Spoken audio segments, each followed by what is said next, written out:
하나님의 말씀 스가랴서 4장 1절 말씀 봉독하겠습니다. 내게 말하던 천사가 다시 와서 나를 깨우니 마치 자는 사람이 깨우임 같더라. 무의식 세계에 머물러 있었음을 여기서 암시하는데요. 이런 상태는 잠에서 깨우임과 비교되는 것입니다. 다니엘이 금식했을 때 경험한 것과 같이 사도 요한이 경험했던 것과 비슷합니다. 실신할 정도로 강하게 하나님의 보여주시는 환상과 계시에 접했기 때문에 마치 죽은 자처럼 의식을 잃었다는 것입니다. 그가 내게 묻되 내가 무엇을 보느냐? 내가 대답하되 내가 보니 순금 등대가 있는데 그 꼭대기에 주발 같은 것이 있고 또 그 등대에 7 등잔이 있으며 그 등대 꼭대기 등잔에는 7 관이 있고.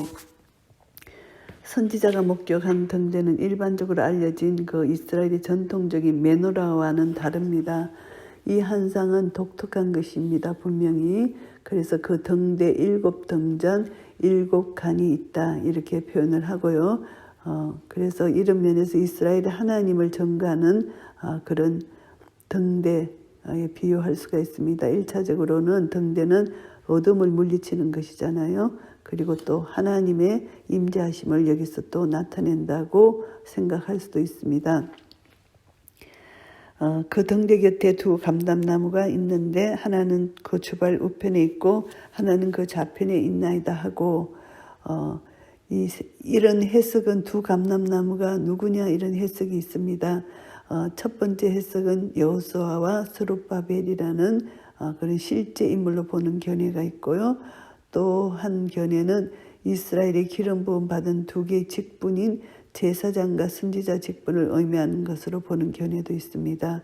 그리고 또 스룹바벨에게 주어진 약속 중에 산이 평지가 되리라는 말씀과 연결시켜서 종말론적인 메시아적 존재로 보려는 견해가 있습니다.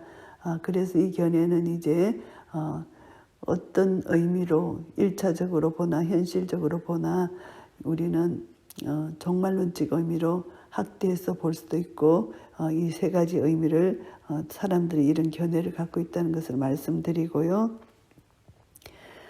내게 말하는 천사에게 물어 가로되 내 주여 이것들이 무엇이니까 이제 묻습니다. 내게 말하는 천사가 대답하여 가로되 내가 이것들이 무엇인지 알지 못하느냐? 내가 대답하되 내 주여 내가 알지 못하나이다. 이렇게 하나님이 계시해 주시는 계시는 한 번만에 깨닫지 못하는 그런 경우가 많습니다.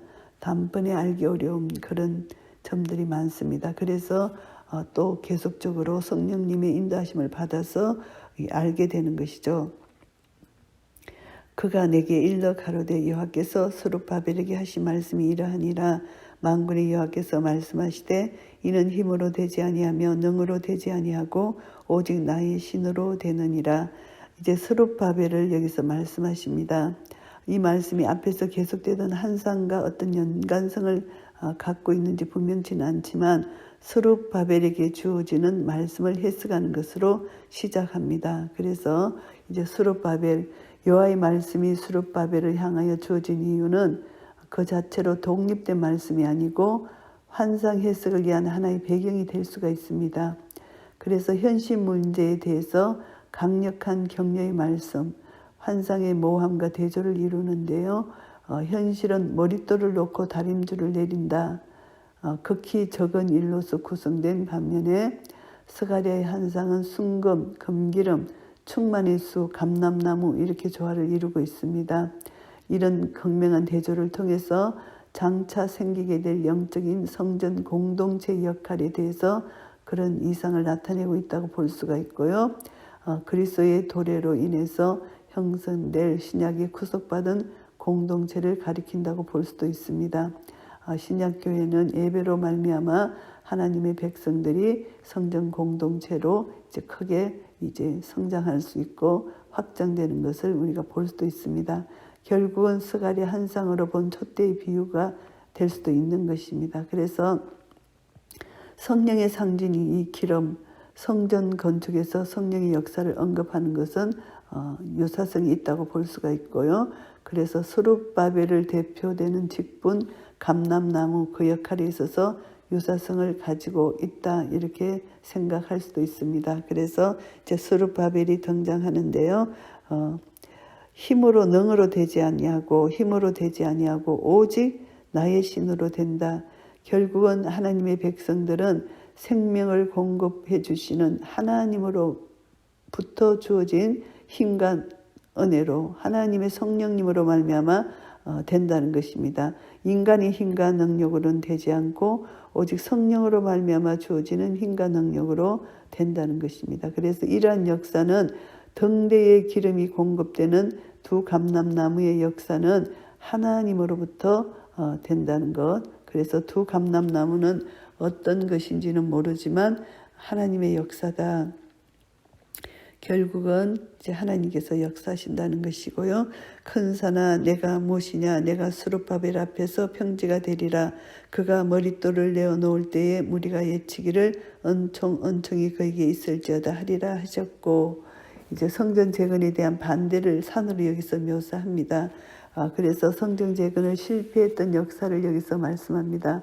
하나님의 은혜로우심으로 이제 그 스룹바벨 성전 앞에서 이제 큰 산이 반대했던 것이 평지가 되어서 그들의 방해 세력이 다 없어지고 이제 머릿돌을 내어놓을 때에 무리가 예칩니다. 은총 하나님의 은혜로 이제 이 모든 것이 성취가 되었다. 성전 재건이 완성되었다. 이것을 볼 수가 있습니다.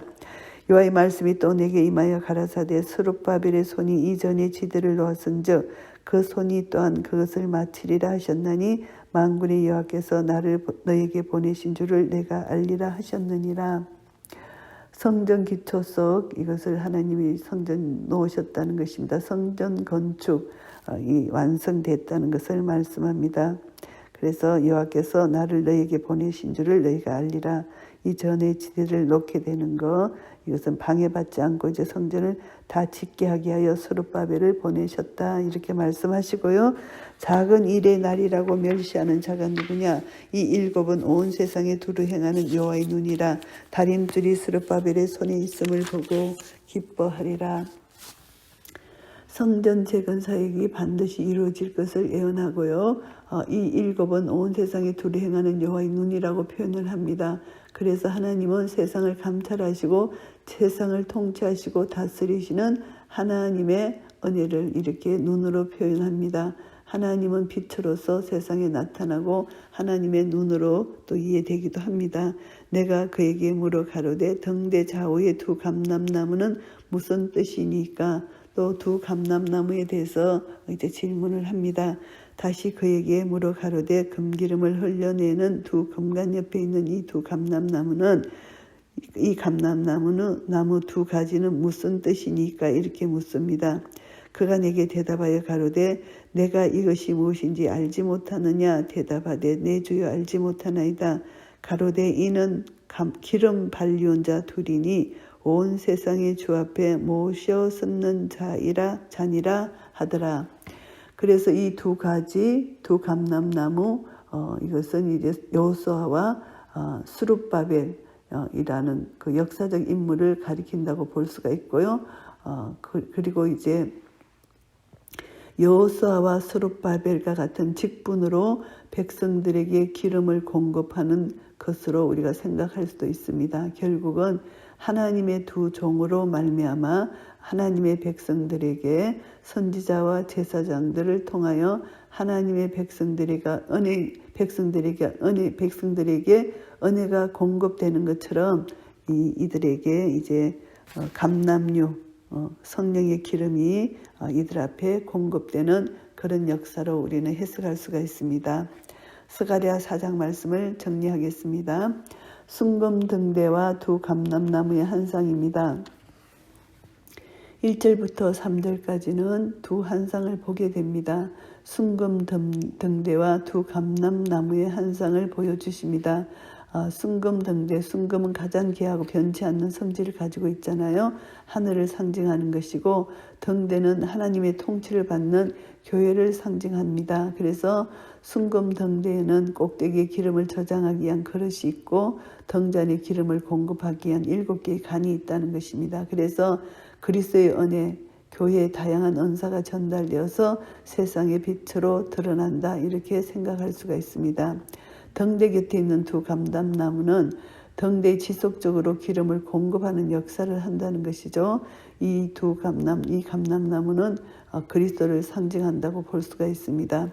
그리스도는 우리 인간의 모든 결점을 감추시고 미련하고 약한 자들을 선택해서 참된 능력을 수여해 주시고 교회가 사명을 감당할 수 있도록 해 주시는 것입니다. 그래서 이 두 한상을 통해서 하나님은 스룹바벨로 하여금 성전 재건을 완성하도록 격려하시고 또 새로운 확신 가운데 전진할 수 있도록 이렇게 하시는 그런 은혜를 주신 것입니다. 4절부터 10절까지 말씀은 순금 등대의 한상에 대한 설명입니다. 스가랴의 질문에 대해 하나님은 이 한상이 성전을 재건하는 일이 사람의 손에 있지 아니하고 오직 하나님의 능력 안에 있음을 밝히는 말씀입니다. 당시 예루살렘으로 귀환한 이스라엘 백성들이 사마리아인들의 방해로 이 성전 건축이 방해받았기 때문입니다. 그래서 하나님은 성전 재건이 인간의 나약함, 주의 방해로 인하여 중단될 수 없음을 밝히는 것입니다. 스룹바벨 앞에 장애가 되었던 큰 산은 하나님의 도우심으로 무너지고 평지가 될 것이라는 것을 말씀합니다. 그래서 이스라엘은 하나님의 권능으로 인도함을 받았다는 것을 말씀하고요.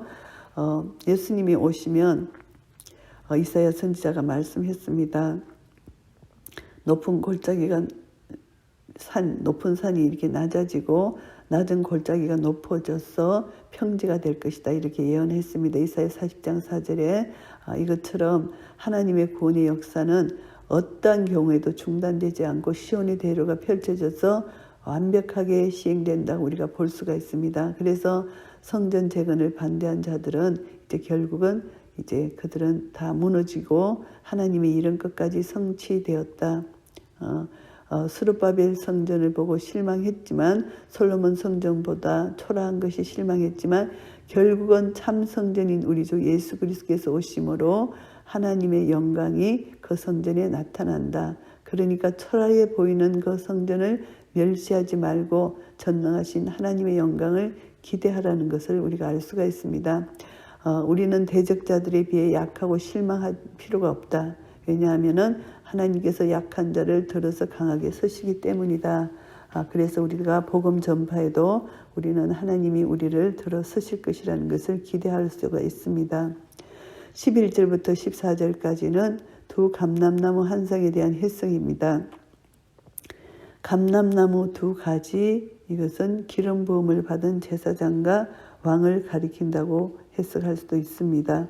그래서 이 두 직책은 하나님께 봉사하는 특별한 권위를 지니고 있고 이 둘 대제사장 여호수아와 총독 스룹바벨을 가리킨다고 볼 수가 있습니다. 이들은 하나님과 동행하면서 성령님을 받아서 백성들을 치리하고 인도하는 역할을 하는 것이잖아요. 그래서 이 두 감람나무 두 가지 결국은 궁극적으로 메시아를 예표한다고 볼 수가 있고요. 메시아는 제사장, 왕, 선지자의 세 기능을 모두 소유한 자이기 때문에 구속 사역을 완성하시는 분이십니다. 그래서 우리는 이 땅에서 이제 구약의 역사를 통해서 기름 부음 받은 제사장, 왕, 두 감람나무 두 가지 이렇게 해석할 수도 있고 대제사장 여호수아와 총독 스룹바벨도 볼 수도 있고 여러 가지 해석이 있지만 결국은 우리는 하나님의 종 예수 그리스도 그리고 예수 그리스도에게 또 인침받은 자 성령의 기름 부음 받은 자들 주님의 종들을 통해서 우리는 교회가 세워지고 하나님의 능력을 힘입어 성령 충만한 능력 가운데 우리는 이 땅에서 주님의 일을 감당할 수가 있다는 것을 깨닫게 됩니다. 교회는 세상의 빛입니다. 등대 기름 세상에 비추는 간을 통해서 하나님 공급받는 그 은혜를 통해서 세상의 빛을 비출 수 있고요. 그리고 그리스도는 성도들의 힘의 원천이 됩니다. 그리스도 안에 있을 때 우리는 진정한 생명과 능력을 소유하게 되는 것이고요. 교회는 또 인간의 재능, 노력에 의해서 되는 것이 아니고 오직 성령의 능력으로만 가능해진다는 거 우리가 교훈을 받게 됩니다. 그래서 하나님의 구속의 역사는 반드시 성취되고 성도들은 절대 절망해서는 안 되고 하나님이 오늘 또 여기 묘사하신 그런 은혜 순금 등대 또 7 등잔 또 7 간이 있고 또 두 감람나무, 그리고 또 두 가지, 이 모든 것이 결국은 우리 주 예수 그리스도와 연관이 되고 또 하나님의 종과도 연관이 되기 때문에 이런 모든 것을 통해서 하나님은 계속 성도들에게, 하나님의 백성들에게, 하나님의 자녀들에게 성령의 능력을 공급해 주시고 이 땅에 사는 동안 하나님의 은혜, 성령의 능력으로 살 수 있도록 계속 주의 종들을 통해서 공급해 주신다는 것.